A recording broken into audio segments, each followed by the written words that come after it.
gugus tugas ini sebagai pengarah, izinkan kami menyampaikan beberapa hal. Yang pertama, seiring dengan kebijakan pemerintah untuk melakukan social distancing, physical distancing, kemudian kebijakan itu ditindaklanjuti oleh Bapak Kapolri dengan mengeluarkan maklumat Kapolri yang intinya adalah mengajak kita semua untuk berupaya untuk tidak melakukan kegiatan-kegiatan yang sifatnya mengumpulkan orang banyak atau melakukan kegiatan-kegiatan baik itu kegiatan sosial, kegiatan-kegiatan dalam bentuk rapat-rapat dan sebagainya untuk tidak dilakukan dulu. Kita berusaha untuk menjaga jarak, melakukan physical distancing secara disiplin, dan aparat Polri diperintahkan sesuai dengan maklumat Bapak Kapolri untuk melakukan penindakan. Polri akan melakukan dengan cara humanis, dengan sopan, akan melakukan peneguran, menghimbau untuk tidak berkumpul. Namun apabila ini tidak dilaksanakan, maka Polri juga diminta untuk melakukan tindakan dengan lebih tegas, membubarkan perkumpulan-perkumpulan tersebut. Ini perlu kami sampaikan. Kemudian juga kami berharap bahwa kegiatan ini juga akan disosialisasikan dan dilaksanakan oleh seluruh jajaran Polri di daerah. Dari tingkat Mabes Polri, Polda, Polres, Polsek, bahkan ke Babin Kamtipmas bersama-sama dengan aparat desa dan Babinsa. Kepada aparat Polri juga sudah diarahkan oleh Bapak Kapolri untuk mensosialisasikan hal ini, menyampaikan untuk terus-menerus kepada masyarakat sehingga masyarakat bisa betul-betul memahami bahwa yang dilakukan ini adalah sangat penting. Kemudian iring atau sejalan dengan diperlakukannya itu tentang pembatasan sosial berskala besar, maka pada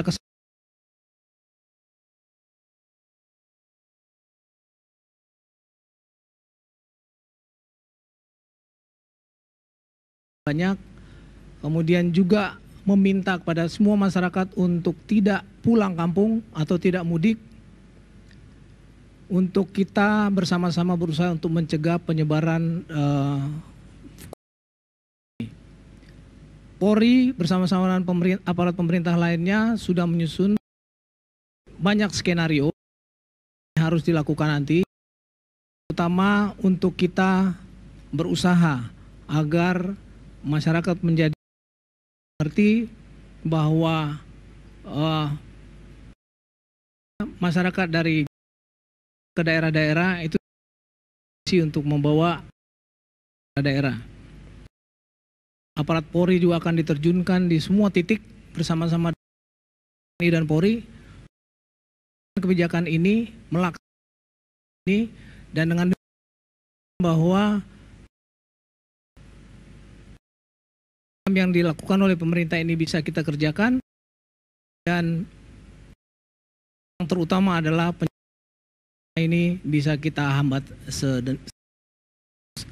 sebaik itu dari kami.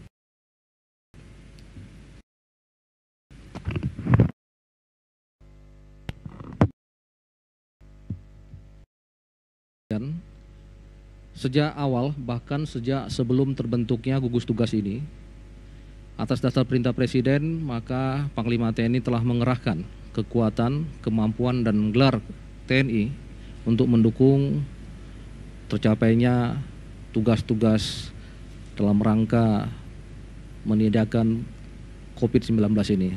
Seperti kita ketahui bersama, sejak awal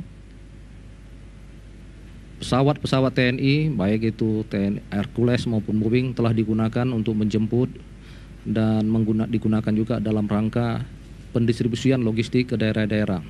Selain pesawat TNI, juga kita kerahkan adalah kapal KRI, kapal Republik Indonesia. Seperti kita tahu bersama, KRI Suharto, KRI Semarang saat ini ada di daerah Kepri, dan ini akan kita gunakan dalam rangka pergerakan warga negara Indonesia yang ada dari sana menuju ke Pulau Jawa. Demikian juga kita menggerakkan seluruh sarana angkut darat yang dimiliki oleh Kodam-Kodam dalam rangka pendistribusian logistik dan juga pendistribusian alat kesehatan yang dibutuhkan di masing-masing wilayah. Selain menggunakan alutsistanya, TNI juga mengerahkan personilnya dan juga gelarnya, di mana kita ketahui bersama bahwa para Panglima Komando Daerah Militer itu bertindak sebagai wakil kepala gugus tugas yang dijabat oleh kepala daerah baik di tingkat provinsi maupun tingkat kabupaten dan kota. Dan bahkan juga tidak hanya tingkat pusat dan tingkat wilayah, tapi sampai juga ke tingkat desa. Para Babinsa bekerja sama dengan Babin Kaptipmas itu bahu-membahu untuk menggalang masyarakat, mensosialisasikan tentang protokol kesehatan kepada masyarakat. Juga mereka juga digerakkan untuk ikut membantu kepala RT, ketua RT setempat dalam rangka mendata para warga negara Indonesia yang baru pulang atau mencapai ke desa. Harapan kami dengan adanya kerjasama ini, maka pelaksanaan gugus tugas ini dalam rangka percepatan penanganan COVID-19 ini dapat terwujud. Semua akan bisa kita laksanakan apabila kita bekerja sama dan sama-sama bekerja. Demikian.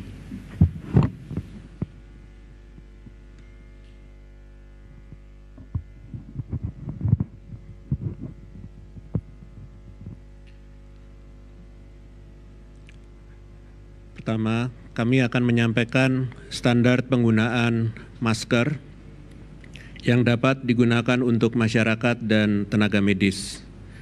Kami telah mengkaji berbagai jenis masker dan peruntukannya. Terdapat 3 golongan jenis masker, yaitu masker kain, masker bedah, dan masker N95.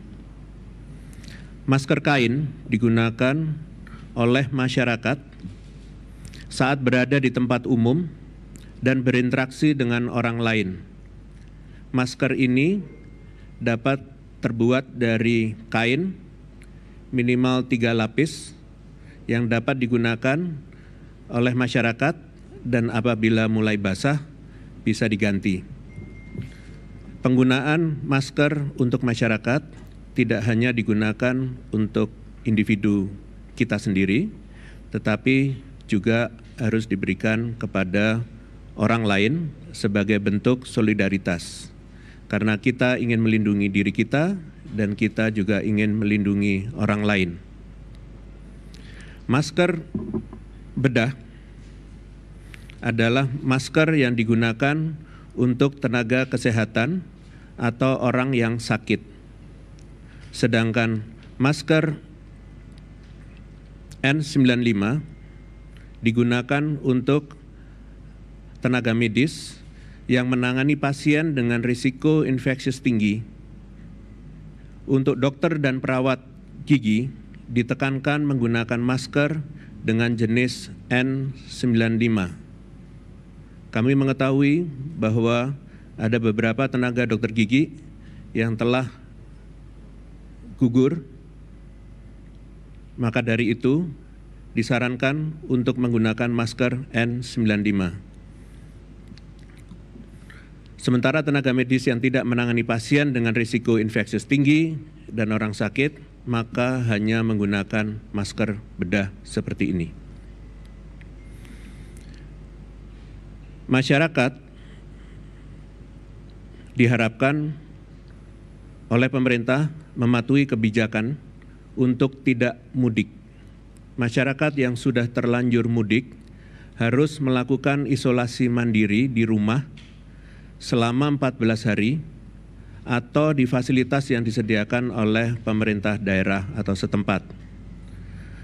Masyarakat setempat tetap mempraktekkan physical distancing atau jaga jarak, jangan berkerumun atau berkumpul. Masyarakat terbagi dalam 2 kelompok, yaitu kelompok yang berisiko, yang terdiri dari usia lanjut, dan masyarakat yang memiliki kondisi atau penyakit penyerta seperti diabetes, jantung, dan penyakit paru, serta kelompok muda yang sehat. Sehingga kelompok utama yang harus dijaga adalah kelompok usia lanjut dan yang memiliki kondisi atau penyakit penyerta agar tidak tertular COVID-19. Peran pemerintah daerah di semua tingkat, baik mulai dari RT, RW, desa, kecamatan, kabupaten, kota, dan provinsi, sangat penting sehingga sangat diharapkan bantuan dan kerjasamanya sebagai gugus tugas COVID-19 di daerah dengan mengoptimalkan segala sumber daya yang dimilikinya, termasuk penggunaan dana yang direalokasi termasuk dana desa. Ucapan terima kasih dari kami untuk kerjasama dan solidaritas pemerintah daerah dan masyarakat dalam memerangi COVID-19. Terima kasih.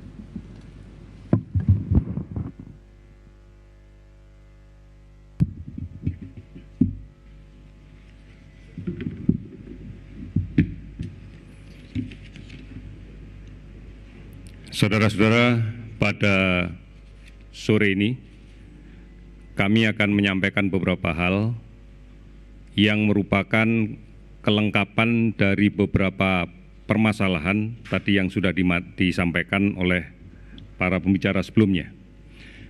Yang pertama adalah bahwa kita saat ini masih tetap mewaspadai adanya penularan yang terjadi di lingkungan masyarakat yang disebabkan karena masih adanya kasus positif tanpa keluhan yang berada di tengah-tengah kita.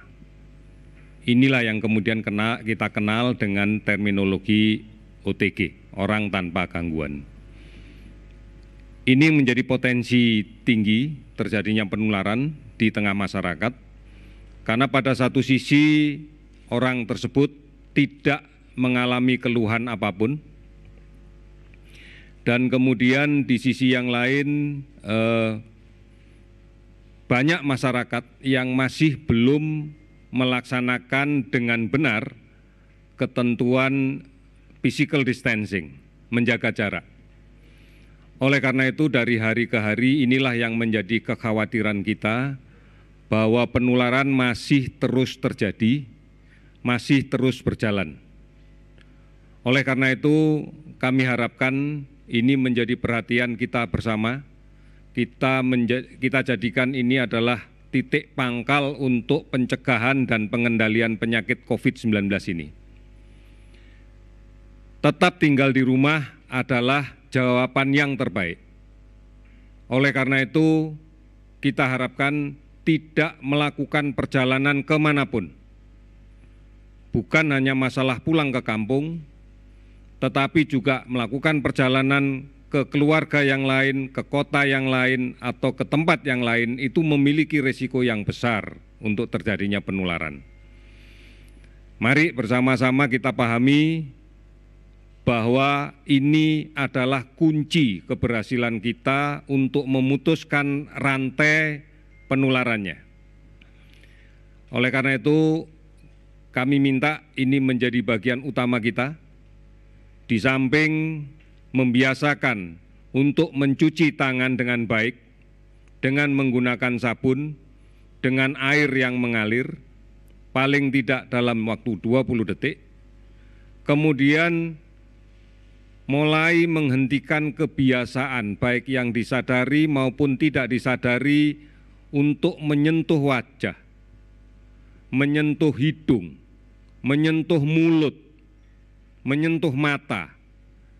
Ini adalah rute-rute yang paling klasik untuk infeksi penyakit ini. Yang terakhir, mari kita yakini bahwa tetap tinggal di rumah adalah solusi yang terbaik untuk menghindarkan diri dari sebaran penyakit ini. Saudara-saudara, berikutnya kami sampaikan bahwa pada hari ini tadi telah kita lakukan pendorongan logistik berupa APD dan masker dari Jakarta menuju ke Batam, Tanjung Pinang, Medan, Banda Aceh, kemudian Balikpapan, Tarakan, Gorontalo, Manado, dan Kepalu, kemudian Pontianak, Palangkaraya, dan Banjarmasin, dengan jumlah kisaran antara 5.000 sampai dengan 7.000 lembar APD, dan masker dengan kisaran antara 20.000 sampai dengan 150.000.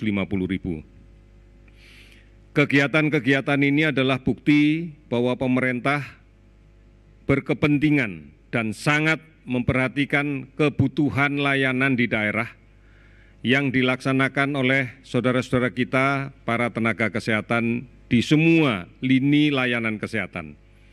Bukan hanya di rumah sakit umum pemerintah, tetapi juga di rumah sakit swasta, di klinik, di praktek, di puskesmas, yang semuanya memiliki risiko yang sama untuk terpapar penyakit ini. Oleh karena itu, APD menjadi sesuatu yang sangat penting bagi pemerintah, karena inilah upaya kita untuk bisa memberikan layanan terbaik pada warga negara yang menderita COVID, disertai perlindungan maksimal bagi petugas layanan kesehatannya. Ini yang akan kita laksanakan terus, dan kami berterima kasih bahwa banyak pihak masih terus-menerus memberikan bantuan, baik diserahkan langsung kepada masyarakat maupun kepada pemerintah daerah atau melalui gugus tugas di tingkat nasional. Kami menyadari bahwa inilah sebenarnya bentuk toleransi sosial yang menjadi bagian dari jati diri bangsa Indonesia. Kita akan terus melakukan upaya ini dan kami yakin masyarakat akan bersama kita untuk menghadapi permasalahan COVID-19 ini. Kemudian yang terakhir, pada hari ini kami melakukan pendataan dan merekap kembali seluruh data.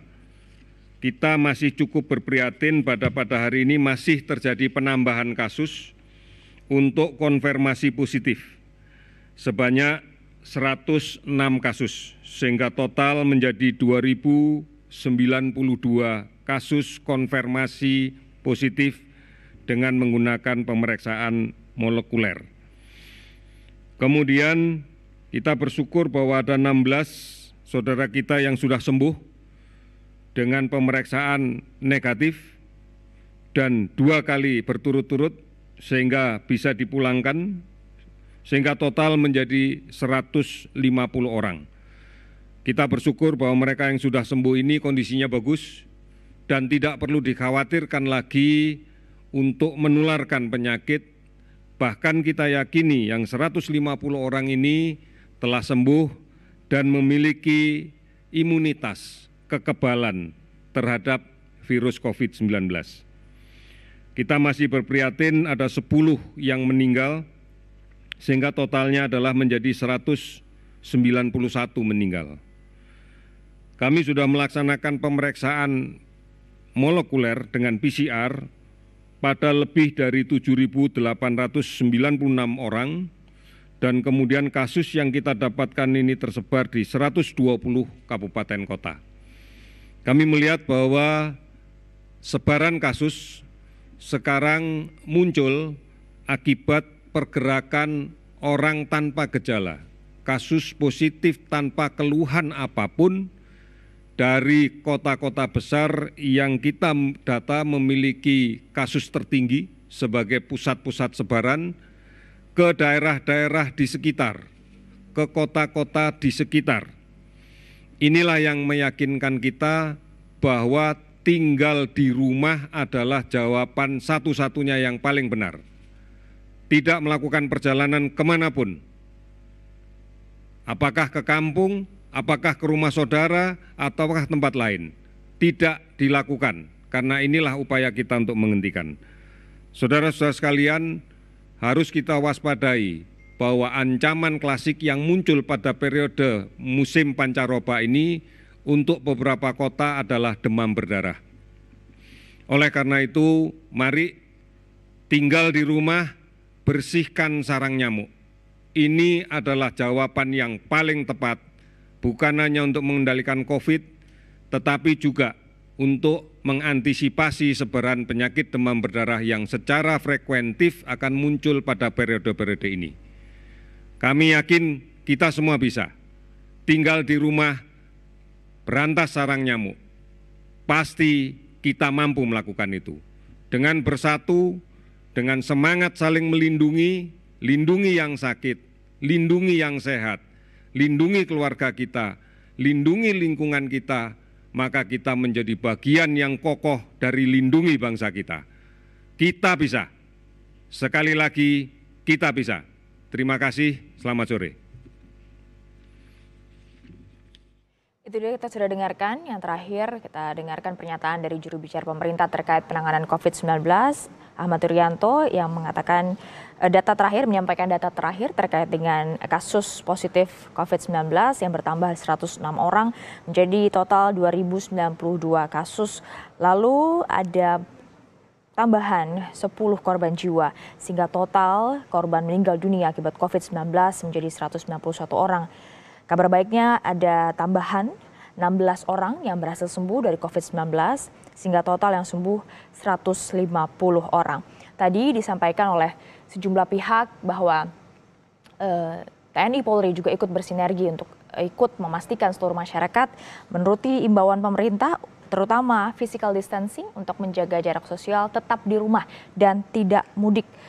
Tadi juga sudah disampaikan oleh Kepala Tim Pakar Gugus Tugas terkait dengan standar penggunaan masker yang juga bisa menjadi pengetahuan bagi masyarakat bahwa ada beberapa jenis masker dan tidak semua harus menggunakan N95 maupun masker bedah. Kami tutup Breaking News Kompas TV sampai di sini. Saya Stefani Ginting. Terima kasih atas perhatian Anda. Sampai jumpa.